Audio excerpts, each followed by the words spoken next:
আজকে আমি একটু অন্যরকমভাবে মাংস কষা বানাবো। মাংস কষা বানানোর জন্য আমি এক বাটিতে পেঁয়াজ নিয়েছি, 5-6টা পেঁয়াজ, 2টো টমেটো আর কয়েক পিস শুকনো লঙ্কা। এগুলোকে আমি কিছুক্ষণ সেদ্ধ করে নেবো। সেদ্ধ করে নিয়ে আমি ঠান্ডা করে রাখবো। পেঁয়াজ আর লঙ্কাগুলো সেদ্ধ হয়ে গেছে এবং এই গরম জলটার ভিতরে আমি যে আদা আর রসুনটা কেটে রেখেছিলাম সেগুলো দিয়ে দেবো। দিয়ে আমি কিছুক্ষণ ঢাকা দিয়ে দেবো, কিছুক্ষণের জন্য ঢাকা দিয়ে দেবো। আমি এই গরম জলের ভিতরে একটা ক্যাপসিকাম টুকরো করে কেটে দিয়ে দিয়েছি, সাথে দিয়েছি কিছু কাঁচা লঙ্কা। এখন আমি এগুলোকে একটা পাত্রে নামিয়ে রাখবো এবং ঠান্ডা করব।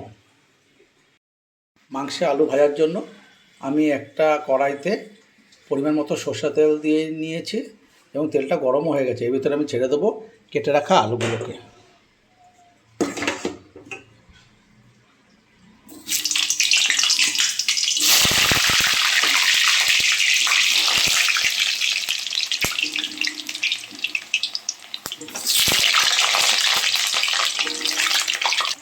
এই আলুর ভিতরে দেবো সামান্য পরিমাণে লবণ আর দেবো সামান্য পরিমাণে হলুদ।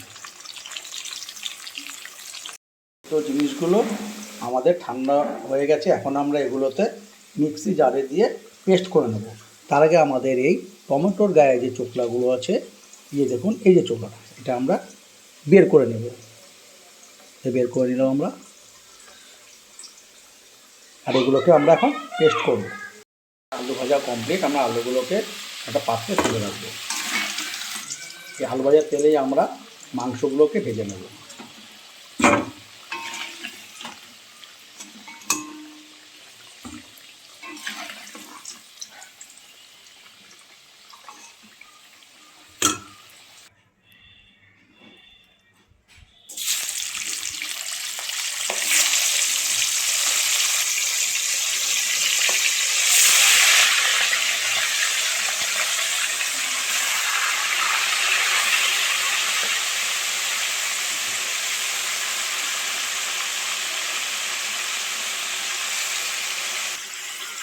মাংসটা আরও কিছুক্ষণ আমরা ভাজবো।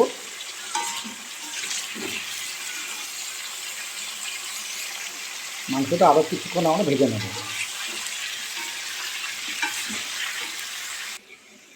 এই মিক্সি জারে দিয়ে এখন আমরা এই টমেটো, পেঁয়াজ, ক্যাপসিকাম, লঙ্কা, আদা, রসুনগুলোকে পেস্ট করে নেব। মাংস ভাজা আমাদের কমপ্লিট। এখন এই ভাজা মাংসগুলোকে আমরা একটা পাত্রে তুলে রাখবো।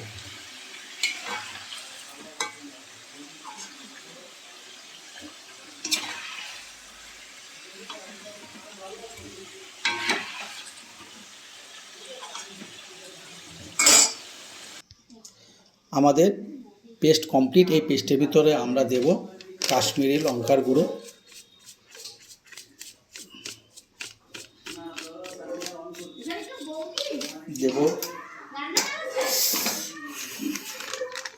দেব দই,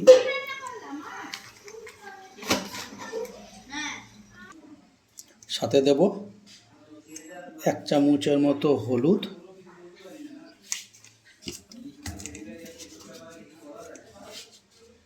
আর দেবো পরিমাণ মতো জিরা আর ধনের গুঁড়ো।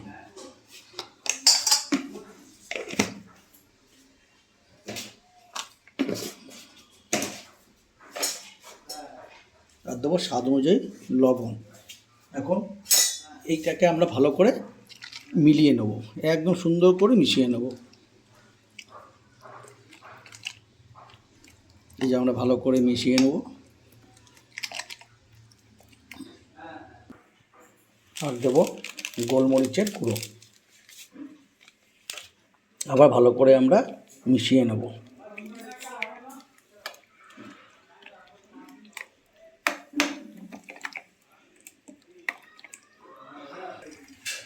তেল গরম হয়ে গেছে। তেলের ভিতরে আমরা দেব তেজপাতা, লং, এলাচ আর দারচিনি।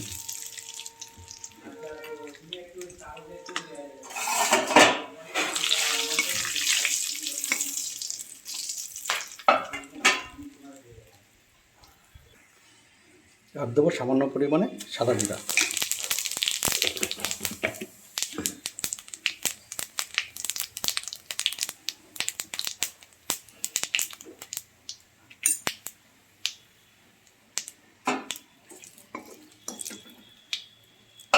এর ভিতরে দিয়ে দেবো পেস্টগুলো।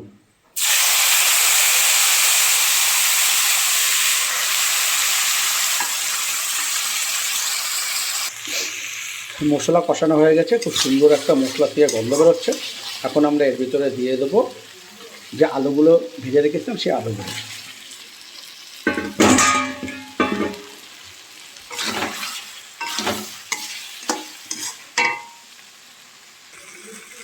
আলুগুলো কিছুক্ষণ কষিয়ে নিয়ে আমরা মাংস যে ভেজে রেখেছি সে মাংসগুলোকে এর ভিতরে ছেড়ে দেবো।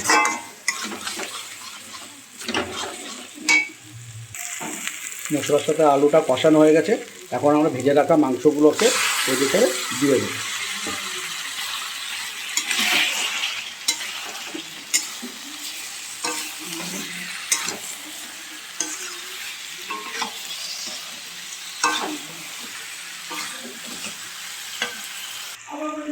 মাংসটা কষানো হয়ে গেছে, এখন আমরা এর ভিতরে দিয়ে দেবো সামান্য পরিমাণে জল।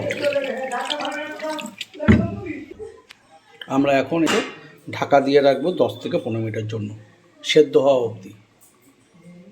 চিকেন কষা রেসিপি কমপ্লিট। আমরা এর ভিতরে দিয়ে দেবো সামান্য পরিমাণে মিষ্টি। এখন আমরা এই চিকেন কষাটাকে একটা বাটিতে নামিয়ে রাখবো এবং ভাতের সাথে সার্ভ করব। আমরা এর ভিতরে দেবো এখন গরম মশলা।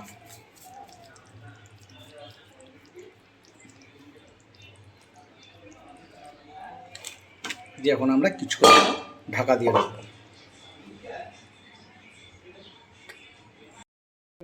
আমি মন থেকে এই চিকেন কষাটা তৈরি করেছি একটু অন্যরকমভাবে।